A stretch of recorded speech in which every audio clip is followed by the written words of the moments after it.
భద్రాచలం దగ్గర గోదావరికి వరద పెరుగుతోంది. ఎగువన కురుస్తున్న వర్షాలతో గోదావరికి భారీగా వరద వస్తోంది. ప్రస్తుత నీటి మట్టం 26 అడుగులు కాగా 3,72,567 క్యూసెక్కులు దిగువకి విడుదల చేస్తున్నారు. నీటిని స్నానగట్లని తాకుతూ వరద ప్రవహిస్తోంది.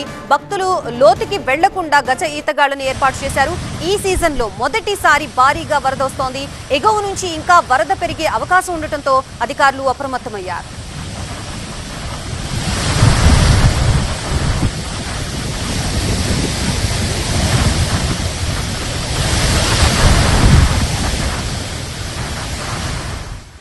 ప్రస్తుతం ఇదే అంశానికి సంబంధించి మనకి పూర్తి అప్డేట్స్ అందించడానికి మా ప్రతినిధి నారాయణ సిద్ధంగా ఉన్నారు. నారాయణ, ప్రస్తుతం ఖమ్మంలో సిచ్యువేషన్ ఏ విధంగా ఉంది? గోదావరికి వరద నీరు పోటెత్తుతోంది. దానికి సంబంధించి అధికారులు ఎటువంటి చర్యలు తీసుకుంటున్నారు? గత 2 రోజులుగా జిల్లా వ్యాప్తంగా కురుస్తున్నటువంటి వర్షాలకు తోడు ఎగువ ప్రాంతాల్లో కురుస్తున్నటువంటి భారీ వర్షాలకు భద్రాచలం వద్ద గోదావరికి భారీగా వరద వస్తుంది. ఈ సీజన్లోనే మొదటిసారి 20 అడుగులు దాటింది. ప్రస్తుతం 29 అడుగులు దాటి ప్రవహిస్తోంది. దిగువకు 4,37,000 క్యూసెక్కుల నీటిని దిగువకి వదులుతున్నారు. ప్రస్తుతం స్నానఘాటులను తాకుతూ గోదావరి ప్రవహిస్తుంది కాబట్టి భక్తులు ఎవరైతే దర్శనానికి వస్తారో గోదావరిలో లోపలికి దిగకుండా స్నానాలకు వెళ్లకుండా గజ ఈతగాల్ని ఏర్పాటు చేశారు. ఎప్పటికప్పుడు అధికారులు ఇక్కడ ఉన్నటువంటి పరిస్థితిని పర్యవేక్షిస్తున్నారు. ఇంకా ఎగువన ఉన్నటువంటి క్యాచ్మెంట్ ఏరియాలో పెద్ద ఎత్తున కూడా వరద వచ్చే అవకాశం ఉన్నటువంటి నేపథ్యంలో అధికార యంత్రాంగం అయితే అప్రమత్తమైంది. దాదాపుగా ఇదే రీతిన వరద వస్తే మొదటి ప్రమాద హెచ్చరికకు చేరువ ఉండే అవకాశం ఉంది అనేది అధికారులు ఇప్పటివరకైతే భావిస్తున్నారు. దానికి తగిన విధంగా జిల్లా కలెక్టర్ అధికారులతో టెలికాన్ఫరెన్స్ నిర్వహించారు. వచ్చే 36 గంటల పాటు భారీ వర్షాలు సూచన ఉన్నటువంటి నేపథ్యంలో అందరికీ సెలవులు రద్దు చేశారు. ఎక్కడికెక్కడ ఎవరికైతే డ్యూటీలు కేటాయించారో క్షేత్రస్థాయిలో పూర్తి స్థాయిలో అధికార యంత్రాంగం అప్రమత్తంగా ఉండాలని జిల్లా కలెక్టర్ ఆదేశించారు.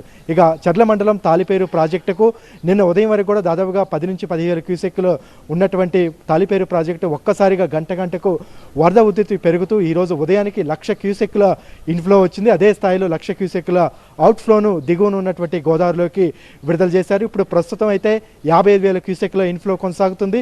అదే రీతిలో 20 గేట్లు ఎత్తి దిగువకు 54,000 క్యూసెక్కుల నీటిని గోదావరిలోకి విడుదల చేస్తున్నారు.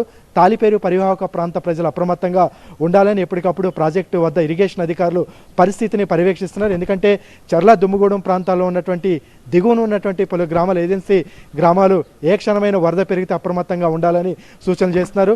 ప్రాజెక్టు మన పరిధిలో ఉన్న క్యాచ్మెంట్ ఏరియా మొత్తం కూడా ఎగువన ఛత్తీస్గఢ్లో ఉంది కాబట్టి ఛత్తీస్గఢ్లో భారీ వర్షాలు కురుస్తున్నాయి. అందులోనూ స్థానికంగా ఉన్నటువంటి రోటెంత వాగు, పగిడేగు, రాళ్లవాగు, స్థానికంగా ఏజెన్సీలో ఉన్నటువంటి పలు వాగులు ప్రమాదకర స్థాయిలో ప్రవహిస్తున్నటువంటి నేపథ్యంలో పెద్ద ఎత్తున కూడా వరద వస్తుంది. అంతేకాకుండా చర్ల మండలంలో ఉన్నటువంటి పలు ఏజెన్సీ గ్రామాల్లో, అటవీ గ్రామాలలో ఇప్పటికే రాకపోకలు నిలిచిపోయి ఈ పరిస్థితులలో వాగులు దాటే ప్రయత్నం చేయవద్దని అధికారులు సూచించారు. ఇటు తాలిపేరు, ఇటు గోదావరి రెండు కూడా ఎగువ నుంచి వస్తున్నటువంటి వరదతో అంతకంతకు గంటకు పెరుగుతున్నటువంటి నేపథ్యంలో పూర్తి స్థాయిలో ఏజెన్సీలో ఉన్నటువంటి పరివాహక ప్రాంత ప్రజలు అధికారులు సూచనల్ని పాటిస్తూ ఎప్పటికప్పుడు కూడా జాగ్రత్తలు తీసుకోవాలని అధికార యంత్రం సూచించింది. గత 3 రోజులుగా జిల్లాలో కురుస్తున్నటువంటి వర్షాలకు కోల్బెల్ట్ ఏరియాలో, సింగరేణి కోల్బెల్ట్ ఏరియాలో ఇప్పటికే బొగ్గు ఉత్పత్తి నిలిచిపోయింది. ఈ రోజు కూడా మణుగూరు, కోయిగూడెం, సత్తుపల్లి, జేవీఆర్ ఉన్నటువంటి ఓపెన్ కాస్ట్లలో బొగ్గు ఉత్పత్తి నిలిచిపోవడంతో సింగరేణికి కూడా నష్టం వాటిల్లింది.